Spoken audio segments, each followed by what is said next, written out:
Hello friends, I am C Vardhaman. ध्यान से सुनना।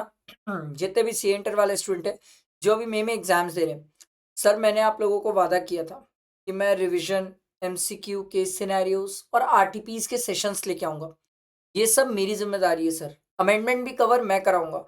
बट मैंने आप लोगों से बोला था सिंपल दो चीज मैं आप लोगों की तरफ से चाहता हूँ, वो है क्वेश्चन प्रैक्टिस आप लोग करो क्वेश्चन बैंक बैच से, एंड दूसरा टेस्ट सीरीज से प्रैक्टिस करो। ये दो चीज आपके तरफ से, बाकी सब मेरी तरफ से। आज अपन आरटीपी का सेशन, आज मॉर्निंग में मैंने केस सिनेरियो अपलोड किया था। माइट बी पॉसिबल बहुत सारे स्टूडेंट ने नहीं देखा होगा, उसको देख लेना। केस सिनेरियोज अपलोड किया और डेली बेसिस में रहेगा ना सर। अब डेली केस सिनेरियो 11 AM तैयार रहना सर। तो अभी अपन आरटीपी में सर जो केस सिनेरियो है इसको सॉल्व करते हैं। इसमें कई अच्छे पॉइंट्स है वो समझते हैं। उसके बाद डिस्क्रिप्टिव वाला पार्ट नेक्स्ट वीडियो में करेंगे सर। ठीक, लेट स्टार्ट, टाइम वेस्ट नहीं करते सर। ठीक, मैं फिर से वापस रिपीट करता हूँ, मैंने हर केस सिनेरियो में एक बात समझाई, आज फिर समझाता हूँ। सर केस सिनेरियो पढ़ने का एक तरीका होता है। अगर आप ये पढ़ने का तरीका समझोगे तो ये बहुत हेल्प करेगा आपको एग्जाम में। आपको क्या करना होता है, कभी भी कोई भी केस सिनेरियो डायरेक्टली ऊपर मत पढ़ो। केस सिनेरियो पहले कोई सेंस नहीं बनेगा, कोई सेंस नहीं, टाइम वेस्ट होगा। आओ नीचे, पहले देखो नीचे वो बोल क्या रहा है। Mister Raj follows cash basis of accounting and he want to opt out of the default tax regime. मतलब ये नॉर्मल स्कीम ऑप्शनल में चलना चाहता है सर। ठीक, ये 115 बीएससी ऑप्ट नहीं करना चाहता और कैश बेसिस में बुक्स मेंटेन करता है। Based on the fact of the case scenario given above, choose the most appropriate answer to the following question. अब ध्यान देना सर, मैं आपको कुछ मस्त वाली बातें सिखाता हूँ। अब यहाँ पर अगर मैं ध्यान दूं तो कितने क्वेश्चन है सर? 6 क्वेश्चन नहीं, 6 नहीं, 5 क्वेश्चन है। दो टाइप के स्टूडेंट है। अगर आपका दिमाग चीजें क्यूमुलेटिवली डाटा याद रख सकता है तो आप क्या करो, पहले पूरे पांचों क्वेश्चंस पढ़ लो, फिर केस सिनेरियो पढ़ना स्टार्ट करो। कोई स्टूडेंट ऐसा है, नहीं सर मैं मतलब इतनी सारी चीजें एक साथ याद ही रख सकता, बार बार फिर मुझे देखना पड़ता है कि वो मुझसे पूछ क्या रहा है। तो बेटर है एक एक क्वेश्चन पढ़ो और ऊपर केस सिनेरियो पढ़ते जाओ। मैं बोलता हूँ एक साथ पूरे क्वेश्चन पढ़ लो फिर केस सिनेरियो पढ़ो, सेफ साइड में रहोगे। उससे फायदा क्या होता है, जब आप कभी कोई क्वेश्चन पहले पढ़ते हो ना तो आप अपने दिमाग को गाइड करते हो कि भाई सुन, मेरे से मेरे को इस केस सिनेरियो में इस चीज से रिलेटेड सोचना है। फिर आपका दिमाग क्या होता है, उसी चीज से रिलेटेड प्रोविजन सोचना स्टार्ट करता है। तो क्वालिटी ऑफ सर्चिंग आंसर जो होती है ना वो बहुत अच्छी हो जाती है। आप अप्लाई करके देखो, एक केस सिनेरियो दो केस सिनेरियो में अप्लाई करके देखो, बहुत कॉन्फिडेंस आएगा इससे आपको। ठीक, चलो इसमें तो मैं आपको अप्लाई करके दिखाता हूँ सर। देखो हमसे क्या पूछा, हमसे चाहता है रेसिडेंशियल स्टेटस। ठीक है भाई, मिस्टर राज है, उसका रेसिडेंशियल स्टेटस बता दो प्रीवियस ईयर 24-25 का। सर हमें कैपिटल गेन भी बोला है sir. Nice, on the sale of debenture, thank God debenture है ये। अगर लैंड बिल्डिंग होता तो फिर मैं डेट पे लड़ता सर, अमेंडमेंट पे। ये तो सेल ऑफ डिबेंचर वाला है। ठीक है भाई, फिर हमें ग्रॉस टोटल इनकम भी बोला है सर मिस्टर राज की। उसके बाद अमाउंट ऑफ डिडक्शन, मतलब ऊपर को डिडक्शन वाली बात है, इसलिए 115 बीएससी से बाहर निकले सर, ऑप्ट किए। अदरवाइज ये डिडक्शन वाला क्वेश्चन इरेलीवेंट हो जाता। फिर हमें टैक्स लाइबिलिटी भी बोला है, तो हमें टैक्स लाइबिलिटी तक पहुंचना है सर। चलो लेट स्टार्ट, टाइम वेस्ट नहीं करते, देखते हैं केस सिनेरियो। ठीक है, क्या बोलता है देखो। मिस्टर राज एज 38 ईयर्स। एक बात हमेशा याद रखना, एज हमेशा काम की होती है। टैक्स लाइबिलिटी निकालना है, इंडियन सिटीजन है, रेसिडेंशियल स्टेटस के लिए काम का है, is carrying on the manufacturing business in Canada, he frequently visit India for the small business purpose on a regular basis. ये इंडिया आता है रेगुलर बेसिस के लिए, रेगुलर बेसिस में बिजनेस पर्पस के लिए। He was in India for the first time 21-22 for 190 days, 22-23 for 145 days and 23-24 for 155 days। ठीक है, ये इतने दिनों के लिए इंडिया आया है। ठीक है भाई, उसके बाद afterwards he decided to close his business in Canada and shift permanently in India। Nice, ये परमानेंटली इंडिया में आ गया। So he came to India on 1/11/2024 and started a business in Mumbai. तो सर ये 1/11/2024 को इंडिया में आ गया परमानेंट बेसिस पे। तो सर ये नवंबर में आ गया, तो नवंबर के हो गए 30, दिसंबर 31, जनवरी 31, फेब 28, मार्च 31। कितने दिन हो गए sir? 30 plus 31, 31 plus 31 plus 28 plus 31। Sir इसका तो हो गया 151 डेज सर। ये हो गया इसका 151 डेज। चेक, ये इंडिया में 151 डेज रह गया। तो 182 वाली बेसिक कंडीशन तो ये सेटिस्फाई नहीं कर रहा है सर। बट सर क्या ये 60 डेज वाली कंडीशन सेटिस्फाई कर रहा है? Yes sir. बट हमें तो सर 365 डेज भी प्रीसीडिंग 4 प्रीवियस ईयर में चाहिए ना सर। चलो देख लेते हैं सर, 155 भी है, 145 भी है, 190 भी है, ऐड करके देख लेते हैं। 155 प्लस 145 प्लस 190, ये आ रहा है सर 490 डेज, तो इसका तो 3 साल में 490 डेज हो गया सर, हमें तो 365 डेज चाहिए था, तो ये बंदा रेसिडेंट तो हो गया सर। अब ऑर्डनरी की not ordinary, sir not ordinary के लिए हमने कंडीशन पढ़ा था सर 10 में से 9 ईयर्स, मतलब प्रीवियस ईयर को छोड़ के 10 में से 9 ईयर्स वो नॉन रेसिडेंट है, या तो फिर सर 7 ईयर्स में से 729 डेज और कम इंडिया में रहता है। तो सर ये तो 490 डेज ही इंडिया में रहा, क्योंकि सर ये फर्स्ट टाइम आया ना इंडिया में, इससे पहले ये इंडिया में नहीं था, तो सर 729 डेज से कम इंडिया में था, हो गया नॉट ऑर्डनरी रेसिडेंट। समझ आई बात? देखो मेरे को पहले क्वेश्चन का आंसर मिला, रेसिडेंशियल स्टेटस का आंसर मिल गया। आई बात समझ? अब आगे बढ़ते, ध्यान दो आराम से, कोई हड़बड़ी नहीं है, ठीक। His profit from business in Canada till 31st October is 15 lakh and from Indian business is 5 lakh, ठीक है। He does not own any house property in Mumbai and he has stayed in a rented accommodation from 1/11/2024 on a monthly rent of 20,000, ठीक है। इसके पास खुद का घर नहीं था मुंबई में, रेंटेड अकोमोडेशन में रहता था sir. Nice. He made a donation of 50,000 to a PM care fund, donation of 20,000 to a PM prime minister drought relief fund, sir amendment by cheque, sir amendment है। सर मैंने आपको बताया था 50% की category में एक जमाने में 4 हुआ करते थे, अब सिर्फ यही बच गया है, प्रधानमंत्री सूखा फंड, और ये हमें कितना मिलता है सर? मैक्सिमम 50% मिलता है। तो ये तो सर हमें डिडक्शन भी तो निकालना है ना सर, तो डिडक्शन 80G की तो मिल गई मेरे को 2 ठोक, एक 50,000 एक प्लस 10,000, 60,000 तो मिल गई। पर सिर्फ 60,000 में कहानी नहीं रुकती सर, क्योंकि ये जो पॉइंट है ना ये बड़ा प्यारा है सर, किसी स्टूडेंट को पता नहीं कितना क्लिक कर रहा है नहीं कर रहा है सर। खुद का घर नहीं था, रेंटेड घर में रहता था, बंदा सैलरीड पर्सन भी नहीं है। सैलरीड पर्सन होता ना तो सैलरी में सोचता है इस पॉइंट का ट्रीटमेंट, सैलरीड पर्सन भी नहीं है, तो ये आपको प्यार से हिंट कर रहा है भैया 80 सोच लो, याद दिला रहा है 80 सोच लो, ठीक है। अब आगे पढ़ते हैं सर, कुछ और दिया होगा तो ठीक, नहीं तो फिर हम 80G सही में सोचेंगे सर, ठीक। इसके बाद देखो, he has purchased 10,000 9% debenture of ABC Limited in August 2020 for 150. Face value of his debenture is 100 rupees. He sold 2,500 debenture in April 2024. Oh my God, sir debenture की कहानी है, प्राइवेट कंपनी का डिवेंचर है sir, unlisted debenture. Nice sir, मस्त वाली कहानी है sir, ठीक है। and remaining 7,500 debenture in August 2024 for 155 each. Interest on debenture is due on 30th June and 31st December every year. आपको CIA ही दिया, मतलब दुनिया में इससे बड़ा मजाक नहीं हो सकता। डिवेंचर और बॉन्ड्स के केस में इंडेक्सेशन होता ही नहीं है, मजे लेने के लिए दे दिया, ये तो इररिलेवेंट, हटाओ साइड। अब बात आ रही है डिवेंचर। अब डिवेंचर के केस में अगर किसी स्टूडेंट को याद हो तो सेक्शन 50AA पढ़ते थे, थैंक यू बोलो इंस्टीट्यूट को, क्योंकि ये अमेंडमेंट कब से आया था बट इंस्टीट्यूट इससे क्वेश्चन नहीं पूछ रहा था, पता नहीं क्यों नहीं पूछ रहा था। ये पॉइंट अच्छा था सर, पॉइंट जेन्युइनली क्वेश्चन पूछने लायक था, बट इंस्टीट्यूट ने अभी तक इसमें पूछा नहीं था। हम पढ़ के आते थे सर, कुछ स्पेसिफाइड सिक्योरिटीज होती थी, इसमें म्यूचुअल फंड भी होते थे स्पेसिफाइड वाले, जिसमें सर अगर आपका कैपिटल गेन होगा तो वो पूरे कैपिटल गेन को ओवरराइड करता है और वो बोलता है भैया irrespective of period of holding, उससे कोई फर्क नहीं पड़ता, शॉर्ट टर्म ही रहूंगा मैं, शॉर्ट टर्म कैपिटल गेन ही कहलाऊंगा मैं sir, short term capital gain ही कहलाऊंगा। पर उसमें अनलिस्टेड के केस में डेट दी हुई थी, अनलिस्टेड के केस में डेट दी हुई थी सर, और वो डेट अगर किसी स्टूडेंट को याद है तो वो डेट भयानक इंपॉर्टेंट थी सर। तो डेट थी सर 23/7/2024 सर।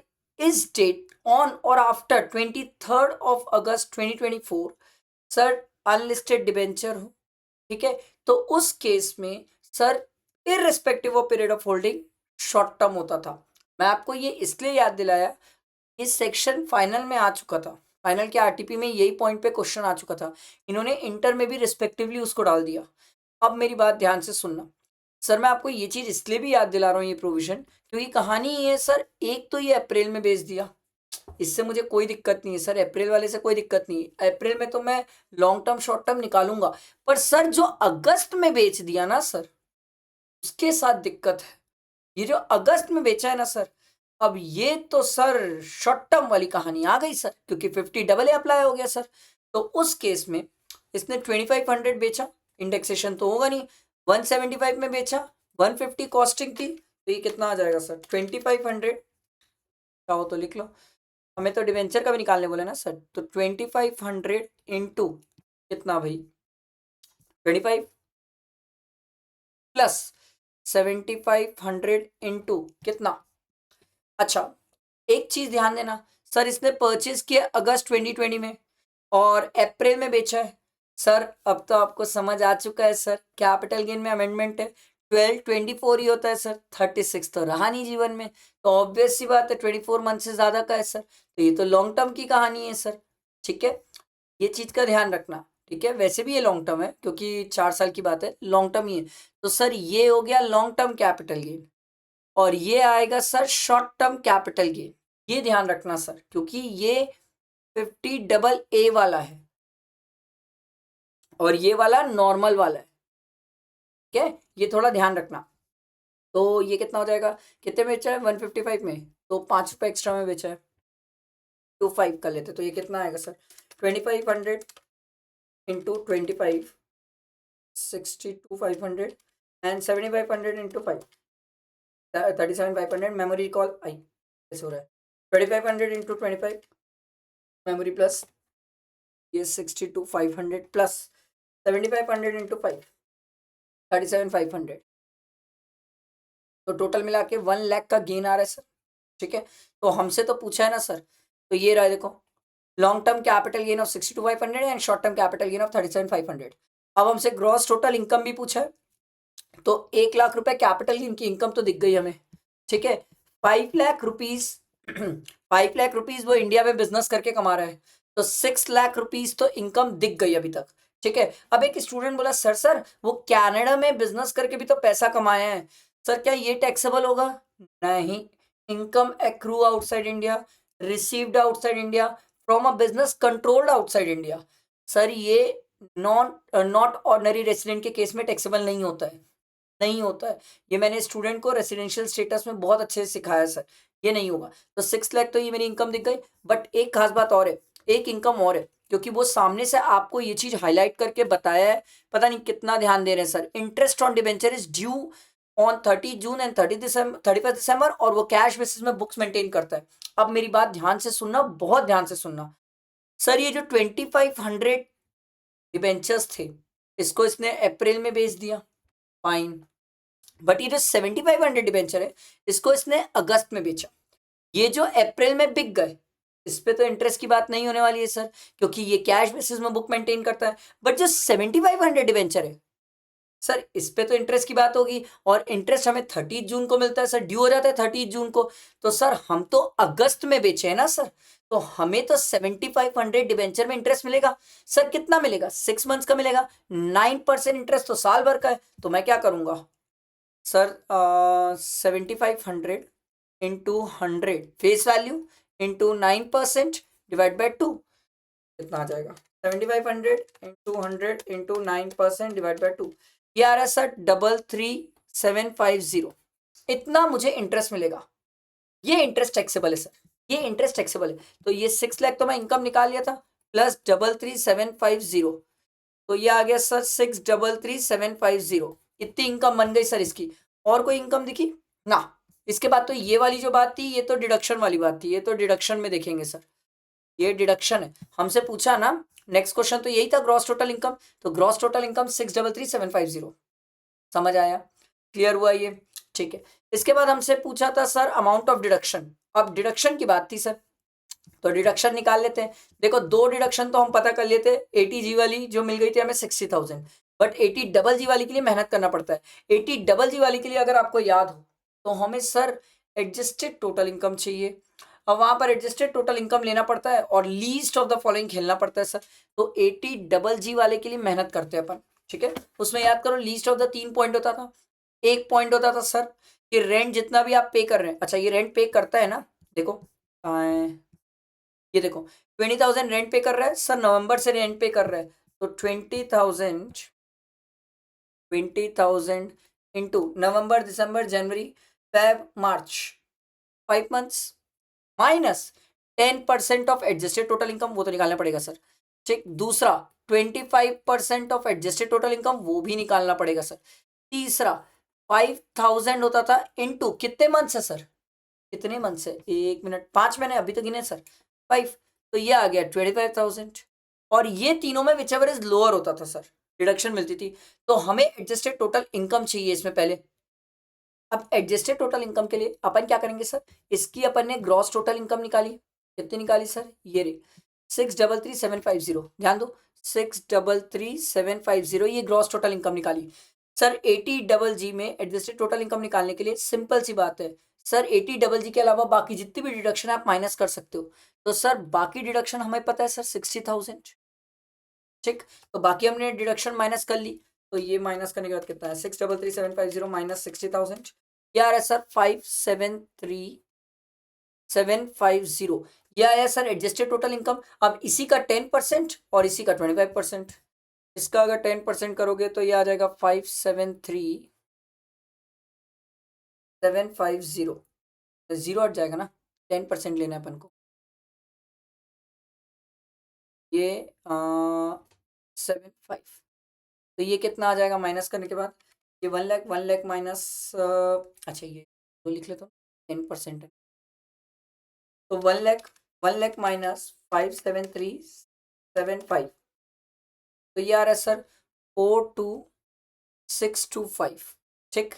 और सर ऑब्वियस सी बात है इसका 25% करोगे तो बहुत बड़ा ही अमाउंट आने वाला है। तो तीनों में विच एवर इज लोअर कौन सा हो गया, लोअर तो 25,000 हो गया। तो 80 में मैक्सिमम डिडक्शन कितनी मिलेगी 25,000, 60 में निकाल के बैठा हूँ प्लस 25 और कर लो सर, तो टोटल कितना हो गया सर 85,000 की डिडक्शन मिलेगी सर मेरे को, यही तो बोला मेरे को, आ गया अमाउंट ऑफ डिडक्शन 85,000। अब बोला था टैक्स लाइबिलिटी, टैक्स लाइबिलिटी के लिए सिंपल सी बात सर 633,750 माइनस डिडक्शन में निकाल लिया सर 85,000, आ जाएगा 633,750 माइनस 85,000, ये आ रहा है सर 548,750। अब प्लीज 2 मिनट ध्यान दो मेरी तरफ, 2 मिनट ध्यान दो, कुछ इंपॉर्टेंट सिखाना है सर। हमने कैपिटल गेन निकाला था डिबेंचर वाला, सर ये जो लॉन्ग टर्म कैपिटल गेन था और एक शॉर्ट टर्म था, ये शॉर्ट टर्म तो नॉर्मल वाला है सर, नॉर्मल स्लैब बेसिस में चलेगा, बट ये जो लॉन्ग टर्म है ना सर, ये लॉन्ग टर्म वाला सर 20% चलता है। हम सीख के आए सर, लॉन्ग टर्म वाला 20% है sir, other long term capital gain है ना, ये अदर है, लैंड बिल्डिंग नहीं है। अमेंडमेंट मत सोचो, अभी इस पॉइंट पे अमेंडमेंट टच नहीं हुआ है सर, लॉन्ग टर्म है, अदर अमेंडमेंट अदर वाला लॉन्ग टर्म है तो 20% होता है सर, और इंडेक्सेशन वगैरह की तो बात ही नहीं है सर, ये तो लॉन्ग टर्म कैपिटल गेन वाली बात है सर। तो 62,500 का 20%, 1 मिनट, अपन क्या करेंगे इसमें से 62,500 हटा देते हैं सर, क्योंकि ये लॉन्ग टर्म कैपिटल गेन है, इस पे तो 20% फिक्स्ड है, ये 20% ही रहेगा, ठीक है। तो ये माइनस 62,500, तो ये आ जाएगा सर 486,250, ठीक, ये आ गया मेरा। अब इस पे अपन टैक्स निकाल लेंगे सर, अब इस पे टैक्स तो आप आराम से निकाल सकते हो सर, पहले 2.5 लाख पे नील, बैलेंस कितना बचा माइनस कर लो 2,50,000, ये बचा सर 236, ठीक है 236,250, इसका 5% कर लो, काम करते हैं, ये हौच पौच हो गया यहाँ पर, अच्छे से लिख देता हूँ, यहाँ लिख लेते हैं 236,250, इसका 5% कर लो सर, इसका 5% आ रहा है सर 118,2.5 है, चाहो तो राउंड फिगर भी कर सकते हो, 3 कर सकते हो, ठीक है? और 62,500 का 20% प्लस 12,500, ठीक है, प्लस 118,113, ये दोनों ऐड किए तो सर आ गया 24,313 प्लस 4%, तो ये आ रहा है सर 282, ये आ रहा है 28, सॉरी 25,286, कितना आ रहा है सर, राउंड फिगर करेंगे टैक्स लाइबिलिटी तो ये कितने आ जाएगा सर 25,290, समझ आया। अच्छा केस सिनेरियो था, मस्त केस सिनेरियो था, 50AA की जो अमेंडमेंट था वो उसने पहले कवर अप नहीं किया था, तो इस केस सिनेरियो से कवर अप कर लिया। 80 उसने टच करके पूछ लिया आपसे कि कितने स्टूडेंट को वो याद रहता है, मेरे को तो ये केस सिनेरियो मस्त लगा, अच्छा है प्रैक्टिस के लिए, तो बहुत अच्छा है स्टूडेंट के लिए, ठीक है। लाइक करना, फ्रेंड्स को शेयर करना, इसके आगे का पार्ट नेक्स्ट वीडियो में आपके कवर कर दूंगा मैं, ठीक है। चलो थैंक यू।